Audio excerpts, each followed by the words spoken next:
Em nome do Pai, e do Filho, e do Espírito Santo. Amém.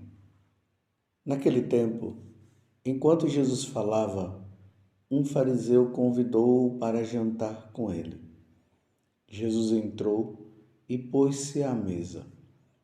O fariseu ficou admirado ao ver que Jesus não tivesse lavado as mãos antes da refeição. O Senhor disse ao fariseu: Vós, fariseus, limpais o copo e o prato por fora, mas o vosso interior está cheio de roubos e maldades. Insensatos!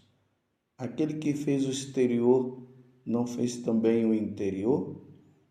Antes, dai esmola do que vós possuís, e tudo ficará puro para vós. Palavra da salvação. Glória a vós, Senhor. Meus irmãos e minhas irmãs, hoje a igreja celebra o martírio de Santo Inácio de Antioquia, bispo e mártir. Inácio foi o sucessor de Pedro no governo da igreja de Antioquia. Então, Pedro era bispo de Antioquia, da cidade de Antioquia. E quando Pedro ele vem para Roma, e aí Pedro acaba morrendo em Roma, Inácio ele sucede São Pedro no governo da Antioquia. Ele foi condenado às feras e foi conduzido a Roma, e aí, no tempo do imperador Trajano, ele recebeu a gloriosa coroa do martírio no ano de 107. É interessante que durante a viagem, Santo Inácio ele escreveu 7 cartas a várias igrejas, na quais ele se refere com profunda sabedoria e erudição a Cristo, à organização da igreja e aos principais fundamentos da vida cristã. Agora, é interessante que quando Santo Inácio está sendo levado para Roma, para lá ele ser morto, imagina você está indo para Roma para ser devorado pelas feras. Olha, eu, de maneira particular, eu já estaria tremendo só de saber que eu iria ser entregue às feras, aos leões e outros animais para ser devorado por eles. Eu ficaria muito com medo. Só que Santo Inácio de Antioquia, ele, na medida que ele ia passando pelas igrejas até chegar a Roma, ele dizia para as pessoas, para os líderes das igrejas, para os cristãos, dizia: olha, não me impeçam de ser devorado pelas feras. Me deixe, eu quero ser devorado pelas feras, eu quero ser triturado pelas feras. Porque o amor dele a Jesus Cristo era muito grande. E para Inácio seria uma grande honra morrer proclamando, professando a fé em nosso Senhor Jesus Cristo. Vejam, meus irmãos, que o martírio é uma graça. Não é qualquer pessoa que é martirizada assim, com toda aquela vontade. Às vezes eu fico preocupado porque eu vejo pessoas assim muito entusiasmadas, dizendo: eu quero ser martirizadas por amor a Cristo e por amor à igreja.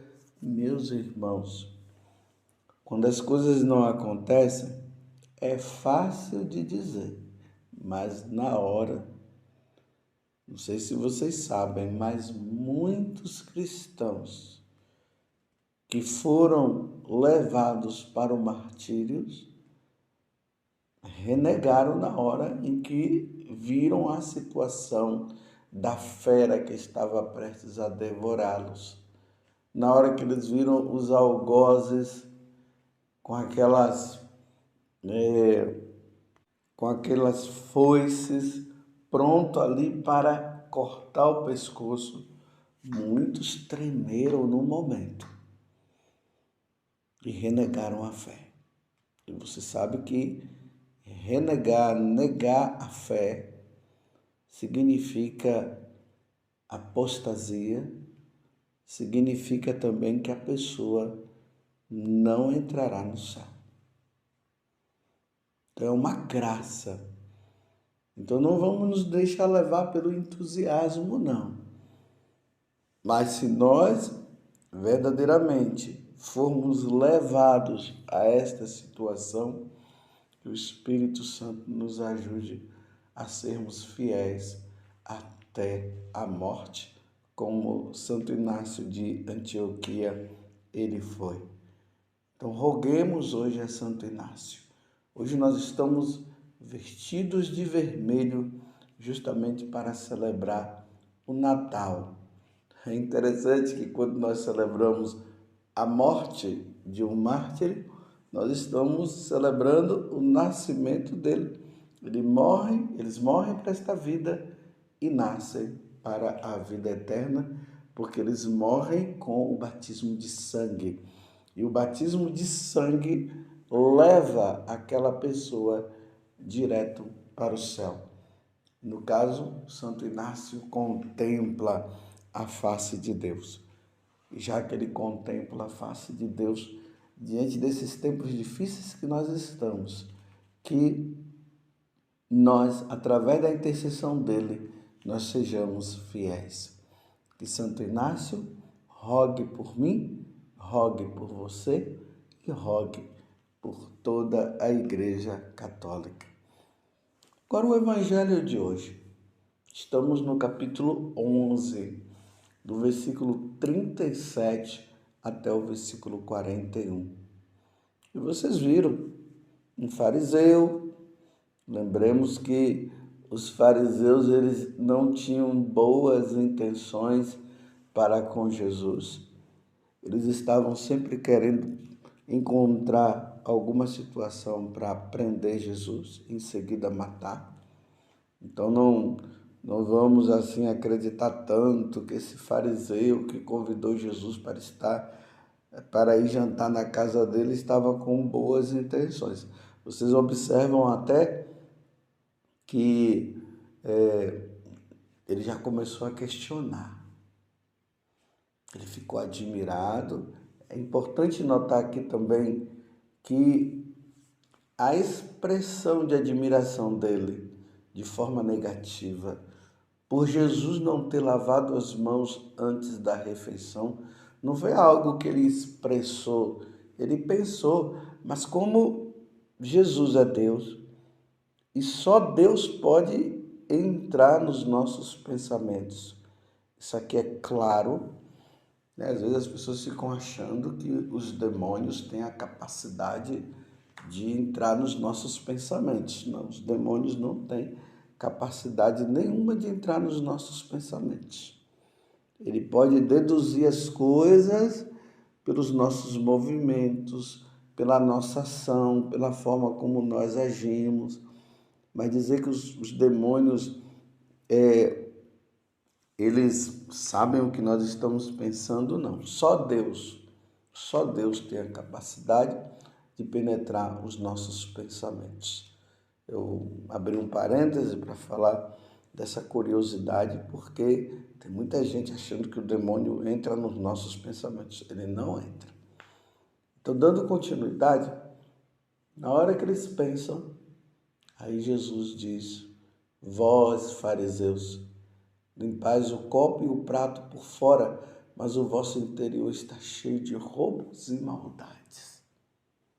O vosso interior está cheio de roubos e maldades. O questionamento dos fariseus para com Jesus é simplesmente porque Todas as vezes que as pessoas iam para uma casa, para refeição e tudo, lá já tinham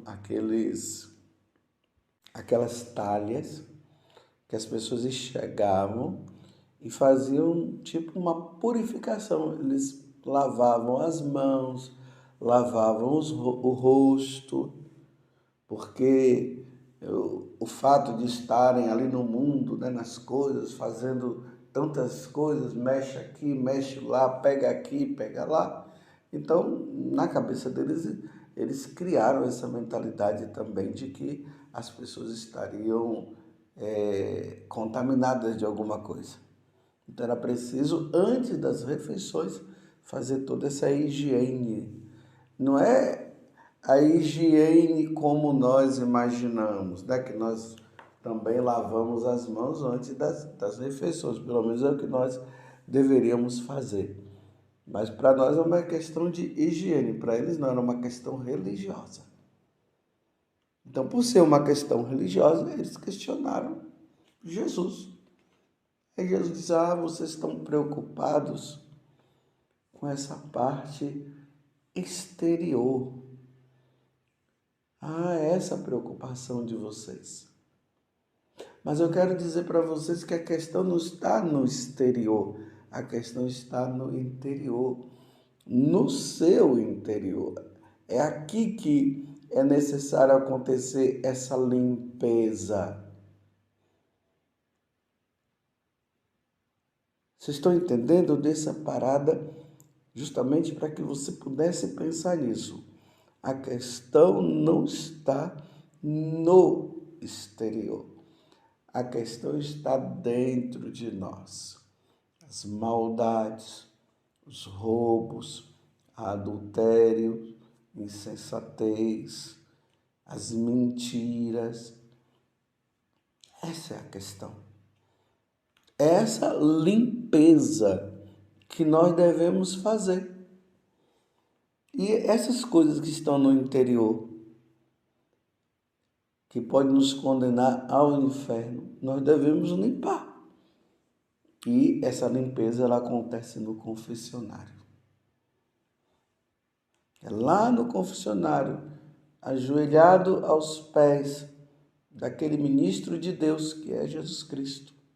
E isso nós cremos que através dos sacramentos é Jesus quem age.